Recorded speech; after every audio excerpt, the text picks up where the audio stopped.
Yo, salut à tous et à toutes, j'espère que vous allez bien.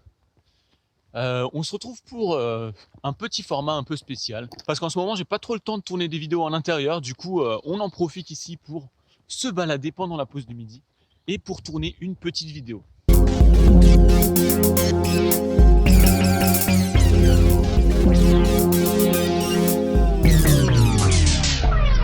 Alors voilà, comme ça vous voyez un peu ma pause de midi, et j'avais envie de faire une vidéo cette semaine parce que il y a une loi qui est en préparation là de nouveau et qui repasse devant l'Assemblée nationale et le Sénat depuis quelques temps. C'est une loi concernant l'inceste. Ok, donc c'est une question qui revient.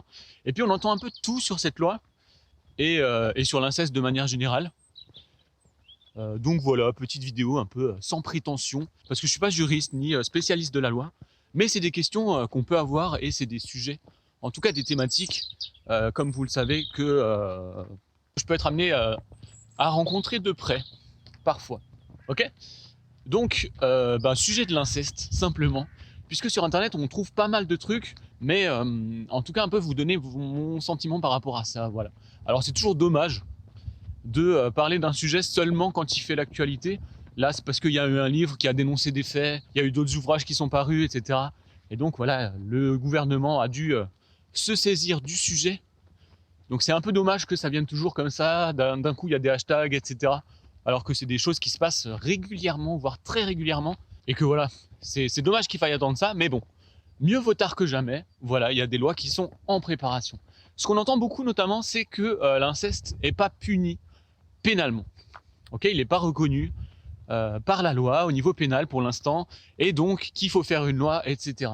Alors effectivement, pénalement, l'inceste n'est pas reconnu.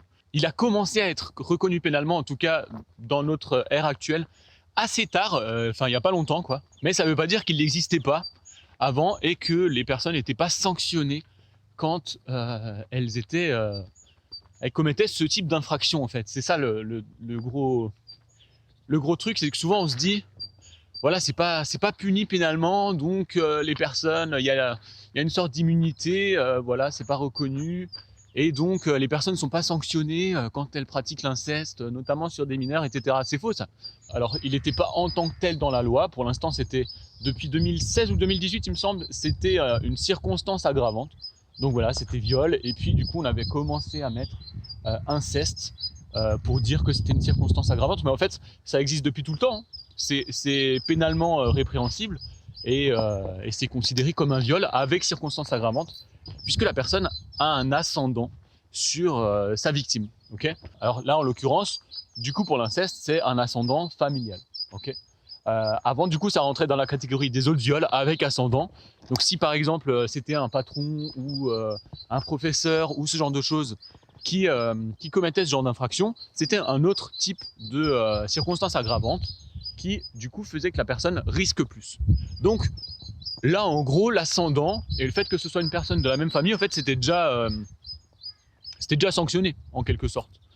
C'est juste que ça se nommait pas forcément inceste, ou alors depuis peu, l'inceste c'était une circonstance aggravante, mais c'était pas une infraction en tant que telle, puisque ça restait dans la catégorie du viol. Et pourquoi c'était pas dans le code pénal avant ? Parce que simplement, l'inceste, comme dans sa définition, c'est le fait d'avoir des relations sexuelles avec une personne apparentée proche, etc. Donc ça pouvait concerner les relations entre adultes.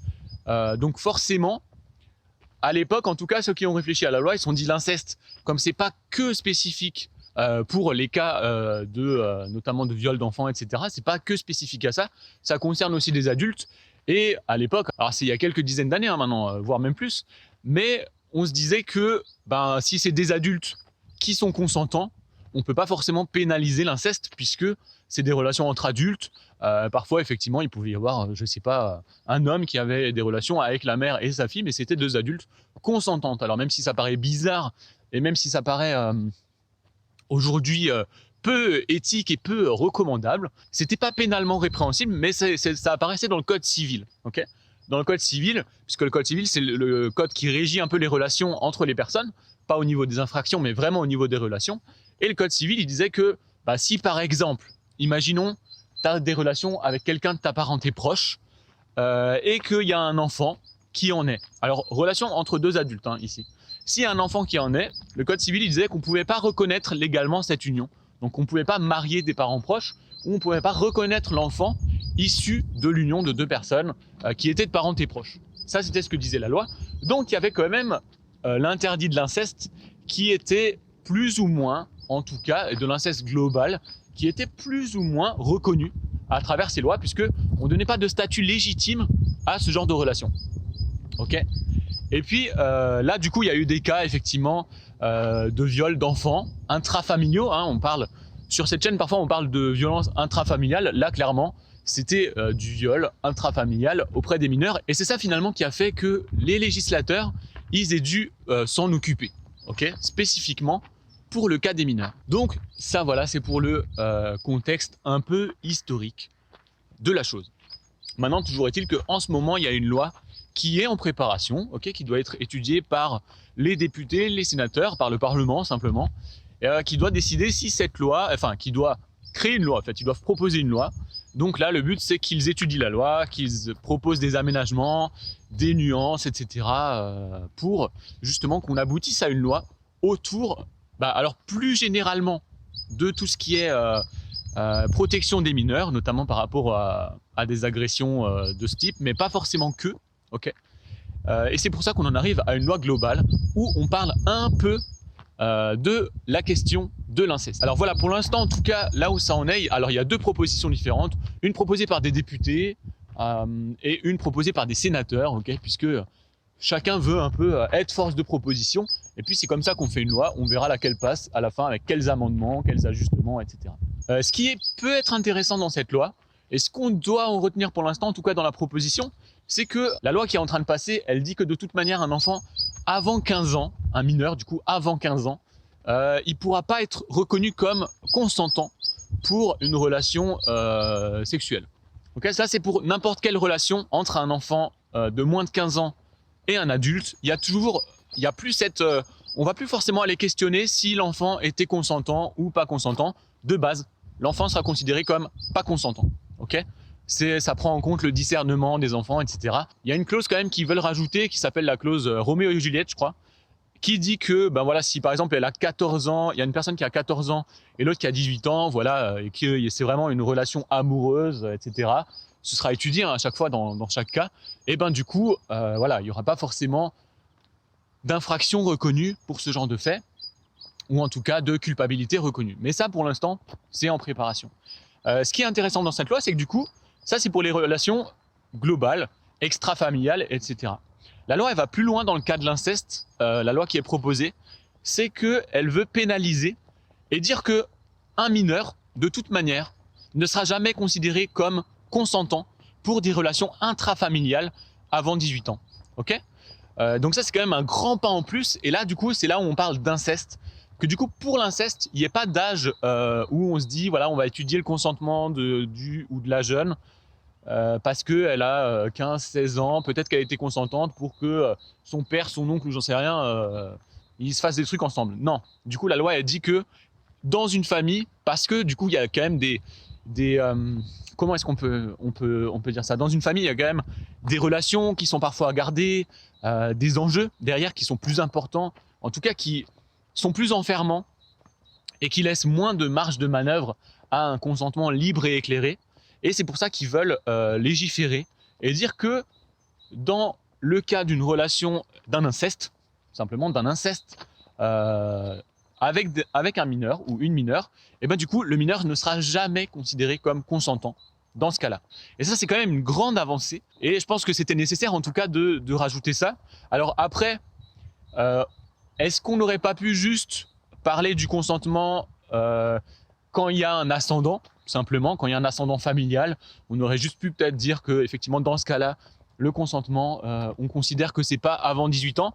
Maintenant, ils veulent effectivement nommer cette infraction comme un inceste. Disons qu'il ne faudrait pas que ça limite l'inceste dans nos têtes à des relations incestueuses entre parents majeurs et mineurs. Parce que du coup, ça voudrait dire que l'inceste entre deux adultes consentants, par exemple, ce serait plus un inceste et qu'on pourrait peut-être reconnaître les relations entre frères et sœurs, etc., voire les mariages entre frères et sœurs. Et ça, je pense que c'est une limite. Ça risque, en tout cas, c'est un risque qui doit être mesuré et qui doit être réfléchi, parce que si on parle d'inceste dans ce cas-là, il ne faut pas que ça vienne réduire la définition de l'inceste de manière globale, qui ferait peut-être qu'un jour on puisse autoriser civilement certaines unions incestueuses. Ça, je pense que c'est un vrai risque.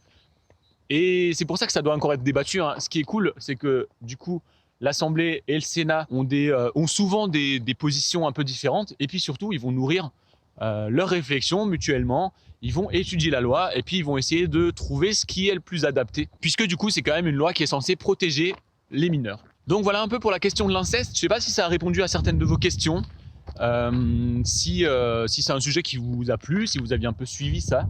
Voilà, si cette vidéo a pu vous éclairer, vous donner quelques pistes. Encore une fois, je ne suis pas juriste, mais je donne mon avis, et puis j'essaie de vulgariser peut-être certaines choses.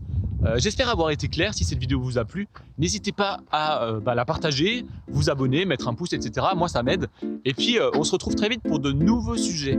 En attendant, prenez soin de vous, soyez bénis, et à la prochaine. Ciao!